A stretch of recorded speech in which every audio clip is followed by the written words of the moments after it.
Of those things could have been done without the strong economy that we've delivered. Our childcare reforms also been once in a generation reforms. But I have taken a different approach as a federal leader, as a federal government, to the way we engage with cities. As you know, historically, federal governments played a limited role, a sort of an ad hoc role with cities. And very often you had federal government, state government, local government, often moving in roughly the same direction, but being a bit like ships in the night.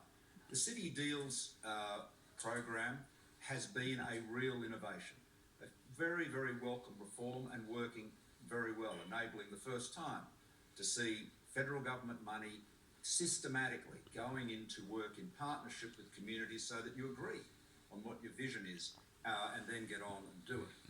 I want to say also that keeping Australians safe is obviously the single most important priority of government. I've had outstanding ministers in that area, particularly Maurice Payne, the Defence Minister, and the Defence Industry Minister, Christopher Pyne, and we have embarked on the largest investment in our defence capabilities ever in peacetime.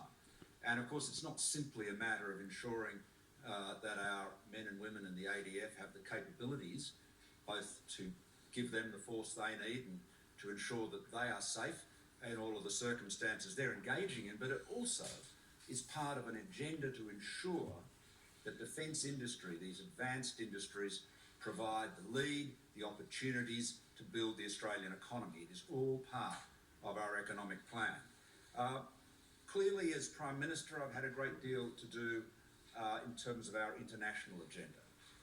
We've been able to secure, again, the reform or an achievement that many people thought was impossible, which was the Trans-Pacific Partnership. When Donald Trump pulled out of that, everyone thought it was dead.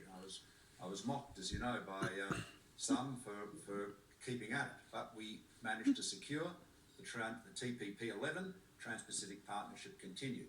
And the fact that it has continued not only creates export opportunities for Australians, but it also provides a foundation for a trade deal for the US to re-enter at some point in the future and for others to do as well. We've also, of course, I was able to secure and then maintain the resettlement deal with the United States for refugees on Manus and Nauru. That was a challenging exercise to maintain that, but of course hundreds of refugees are now being resettled without providing the incentive for the people smugglers to get back into business again, and maintaining that strong border protection has been critically important. I was also able to ensure that when the US put tariffs on steel and aluminium on countries right around the world, Australia was exempted from that. Again, a great example of the way in which I have sought always to stand up for Australian jobs, Australian workers, and our industries. We've been able to ensure that we could bring back the rule of law on the building sector with the Australian Building and Construction Commission. That was obviously one of the double dissolution triggers, but again, many thought that was impossible, but we were able to achieve it. So it has been a challenging time to be Prime Minister, but I'm very proud of our record. I'm very proud of my government, my minister's record in achievement. So I want to thank them. I want to thank all my colleagues. I want to thank my staff. But, above all, I want to thank my wife, Lucy, for her love and support. I want to thank our children, Alex and his wife, Yvonne, and our daughter, Daisy, and her husband, James. It isn't easy being either married to or the child of a politician, let alone a Prime Minister. And often children get attention from the media and others that they frankly don't deserve in terms of people wanting to sort of have a crack at their father by going after them. So it's been tough on them at times, but I want to thank them for their solidarity and loyalty and love. Our grandchildren, of course, great joy. I look forward to spending some more time with them and with Lucy. But finally, I want to thank the Australian people for everything they have done for me. It has been such a privilege to be the leader of this great nation. I love Australia. I love Australians. We are the most successful multicultural society in the world. And I have always defended that and advanced that as one of our greatest assets. We must never allow the politics of race or division or of setting Australians against each other to become part of our political culture. We have so much going for us in this country, and we have to be proud of it and cherish it. Now, I suppose I should say something about the events of the last week or so. Look, I think you all know what's happened. There was a determined insurgency from a number of people, both in the party room and sort of backed by powerful voices in the media, really to bring, if not bring down the government, certainly bring down my prime ministership. It was extraordinary. It was described as madness by many, and I think it's difficult to describe it in any other way. In the party room meeting today, I was impressed by how many of my colleagues spoke or voted for loyalty above disloyalty. How the insurgents were not rewarded by electing Mr. Dutton, for example, but instead my successor, who I wish the very best, of course, Scott Morrison, a very loyal and effective treasurer.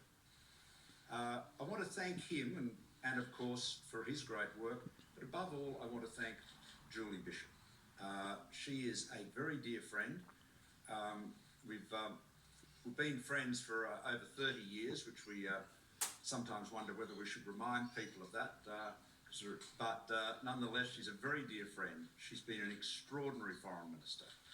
I would say our finest foreign minister. And she has been a loyal deputy and just a great colleague and friend. So I thank Julie very much. As you know, she's stood down as the deputy and she's succeeded by Josh Frydenberg.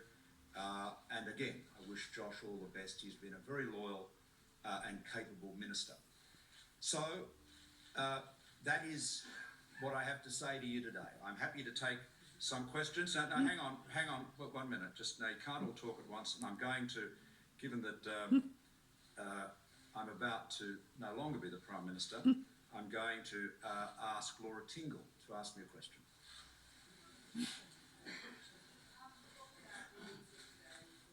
Yes.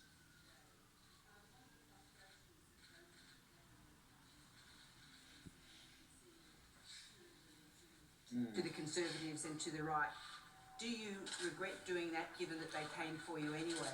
And what is your view of what is going to happen to climate policy and energy policy now? Okay, well, Laura, what I've done always is to try to keep the party together. And that has meant that from time to time I've had to compromise and make concessions. It's something I learned from my first time as leader, that you have to work so hard to keep the show together. There are, and that's the bottom line. But if you look at what we've achieved, it's a very long list. In terms of energy policy and climate policy, I think the truth is that the coalition finds it very hard to get agreement on anything to do with emissions. The National Energy Guarantee was or is a vitally important piece of economic reform. It remains the government's policy, of course, but with a one-seat majority in the House, unless you can command all or almost all your votes, you can't get it passed. And I want to thank Josh for the work he's done on that. But it is, if I could say this, the emissions issues and climate policy issues have the same problem within the coalition of, bitterly entrenched views that are actually sort of more ideological views than views based, as I say, in engineering and economics. It's a bit like same-sex marriage used to be, almost an insoluble problem. Now we're able to sort that out, and that is a very significant achievement of my time as Prime Minister. I'm actually, I think, the first Prime Minister to actually support legalising same-sex marriage, and but most importantly was able to get it done. Now, as for what the future holds in terms of energy policy, again, you'll have to talk to Scott about that, but clearly there's a great foundation in the announcements we've already made, arising out of the ACCC report. Now, the next person I'm going to invite to ask me a question is Mr. Curry. Party is very split over this. This has exposed quite a strong fissure down the middle. What's your message on unity? Do you think the party can unify? Well, Phil, it's obvious. If you're the Australians will be just dumbstruck and so appalled by the conduct of the last week. To imagine that a government would be rocked by this sort of disloyalty and deliberate, insurgency is the best way to describe it. Deliberate destructive action at a time when, there are differences on policy, but frankly, all of them were able to be resolved with a little bit of goodwill. And of course, a month ago, as I said yesterday, we were, a little bit behind in the national polls and a little bit ahead on our own polls. So it will be, I think many Australians will just be shaking their head in disbelief as what's been done. So just go to Murpharoo there. Well, unity, Phil, is if you're not, disunity is death in Australian politics, as everyone says, and it's perfectly obvious. But the people who chose, Peter Dutton, Tony Abbott and others, who chose to deliberately attack the government from within, they did so because they wanted to bring the government down. They wanted to bring my prime ministership down, and while the consequence is that I'm no longer PM, of course, instead of Mr. Dutton being prime minister, we'll no doubt in due course we'll have Mr. Morrison. Murpharoo.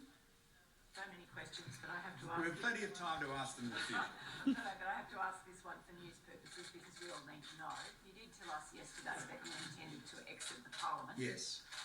When do you intend to exit the parliament? Is it now or is it at the next election? Oh no, I'll be leaving the parliament not before too long. Okay. As I've always said, I've been very clear about that. It's not a secret. Now I'm just going to go to Chris Ullman. Is he here? No? Okay, all right. What about you, KG? Look back at the 3 years. Oh, well, I'm sure there's... if I have time to reflect on them, I'm sure I'll think of a few, but right at the moment I'm really just... I'm focused on taking a very positive approach to all of these issues.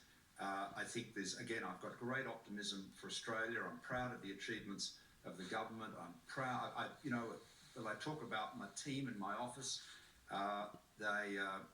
Clive and Sally and Boldy and the whole team, I have never worked with a better team of people than I have in my office. They are outstanding. And we've run a very good government, in the sense that the cabinet hasn't leaked very much, despite your best efforts to cause it to do so. We've been united. We've had a thoroughly traditional approach. So that's been good. Okay, now, do I have a thoroughly traditional grandson? Here he is, here's Jack. Here's Jack, and here's Daisy, and here's Alice, and Lucy. Okay, now I'm going to take a couple more. No, you're all right, just come here, just one more, perhaps you, David? Yeah, yes. The discussion about the ballot this week has been dominated by talk about the petition. You've been blamed in some quarters for chaos, in inverted commas. What do you say to those who say it's wrong for you to insist on the 43 names and to insist on those names? Well, look, I mean, this is a matter of political history, and we might just wrap up with that. But the fact is, there was a leadership ballot on Tuesday, which I won convincingly. The the proposition that there should be almost immediately another ballot is really unprecedented. So it was reasonable for me to say, well, if you want to call another party meeting, you better tell me why. Show me evidence that a majority want to do that. So insofar as there has been chaos this week, it has been created by the wreckers. I have done everything I can to maintain the stability of government and the stability of the party. But of course, if people are determined to wreck, then they will continue to do so. Yes? This would be a reasonable question. Do you have any interest at all in I have no idea what he's going to ask. Picking Jack up from school, maybe. Yes. He starts next year. from here on? No. This is look. I came into politics at the very mature age of 50, and I've had a very good time here in the Parliament. I've always been focused on what I can deliver for the Australian people. Again, the critical thing is with politics, it's not about the politicians. That's why this week has been so dispiriting, because it just appears to be, vengeance, personal ambition, factional feuding, whatever you describe it. Hasn't had anything to do with 25 million Australians. And the Australians we should be focused on, above all else, are these little ones. It is the next generation that we are working for here in this place. And we have achieved a great deal. It has been, there are some things that I would have liked to have completed or done more on, but to be really honest with you, we've got so much more done in this government, and particularly in this Parliament, than I expected, and I certainly a lot more than any of you expected, as you know. So sceptics that you all are. So look, thank you all very much, and I wish you all the best. And above all, I wish the new Prime Minister-elect the very best, and his team. Thank you. There he is, Malcolm Turnbull, delivering his last press conference from the Prime Minister's courtyard, leaving the lectern there with his grandchildren in his arms, Alice and Jack there, causing all sorts of chaos, and his daughter Daisy and his wife Lucy. A very upbeat and very circumspect Malcolm Turnbull outlining his legacy. Chris Uhlmann joins us now. And Chris, you missed out on your chance to give the last question because you're working hard here. I do want people to know that I was actually working at the time. I was just not working down there. I was sitting up here and listening to it. It's a bit hard for me to rush back, as people noted the other day. I didn't do very well in just 100 metres. Well, you've got your breath, which is thankful for us. But it seems to me that the most pointed comments that he made there in that final press conference that he'll deliver from that Prime Ministerial courtyard were to the insurgents, that issue, saying that the insurgents were not rewarded by voting for Peter Dutton, firing a last shot across the bow as he departs. Yeah, and insurgents inside and out. He talked about the powerful voices in the media as well, which are on the insurgent side, and the insurgents not rewarded. And I do think that it will be very unlikely, in fact, that Tony Abbott will find a place in Scott Morrison's ministry, which raises the question, will he do then to Scott Morrison what he did to Malcolm Turnbull, someone he doesn't like much at all? Scott Morrison, he blames him for falling as Prime Minister as well, and Julie Bishop was the other one in that group that he always held responsible. So this is not the outcome that Tony Abbott wanted. And I have to say, you listen to that press conference, you see the outcome that we've got today, and the Australian people will be asking, what was that all about, actually? We didn't have a large change in the way that this government's going to function. It will be reasonably much business as usual, and a government that looks very much the same. The only thing that we've done is change the Prime Minister who was leading it. So you can understand his anger there, and he did control it quite well, but he mentioned it many times, and he also talked about loyalty a lot. He mentioned about the ministers who had been loyal to him, and he talked about the vengeance that was driving what was going on in Parliament. Of course, that vengeance does have a starting point. It's when he knocked off Tony Abbott as Prime Minister, and it just goes to show how damaging these leadership skills are, and that damage will have been done today. That vengeance for different reasons will exist inside the Liberal Party today. Now it's up to Scott Morrison to try and settle all that. Well, we did see Peter Dutton declare his absolute loyalty to Scott Morrison when he emerged from that Liberal Party meeting, defeated by Scott Morrison in that Liberal Party red vote. But as you say, he has outlined his legacy, and Malcolm Turnbull also expressing the view by many Australians. Malcolm Turnbull himself saying that Australians will be dumbstruck and appalled by the behaviour of the last week and the deliberate disloyalty and insurgents trying to destroy the party. And as he said, disunity is death.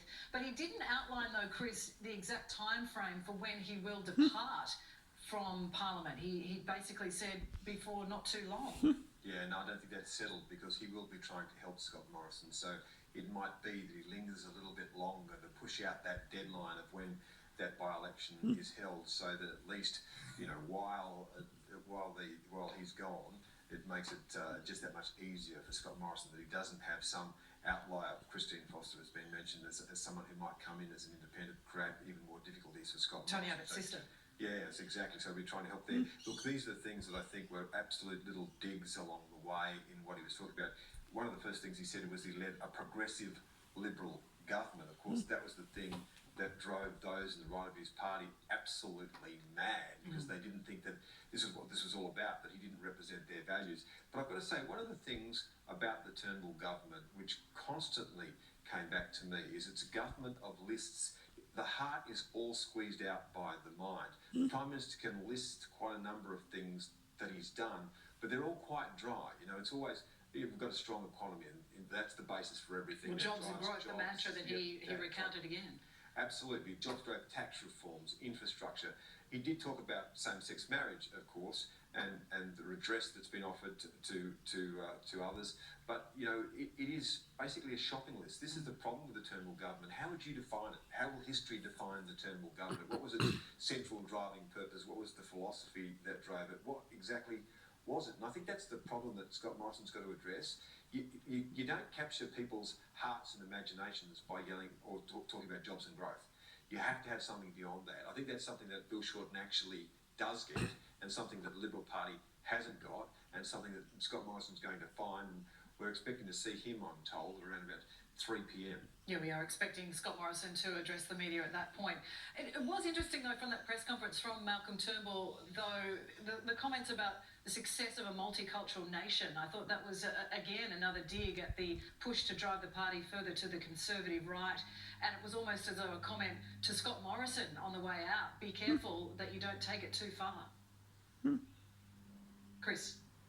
That we don't get a lot of credit for. You know, one of the things that Australia has done remarkably well is, since the Second World War, have one of the largest immigration programs in the world per capita. So, you know, by the size of our population, we take as many people as anywhere else on earth. We have mostly managed to integrate them without any violence in our community, with great accord in our community. And the reason, in fact, that that's been achieved is that the government has mostly maintained its border controls, which allows the big immigration program to be supported. People get angry at our immigration program when they think it's out of control. And John Howard always understood this. The purpose in trying to maintain strong borders is because then, when you decide how your population is growing, people don't feel like it's getting out of control. Now, it's always been a really, really difficult balancing act.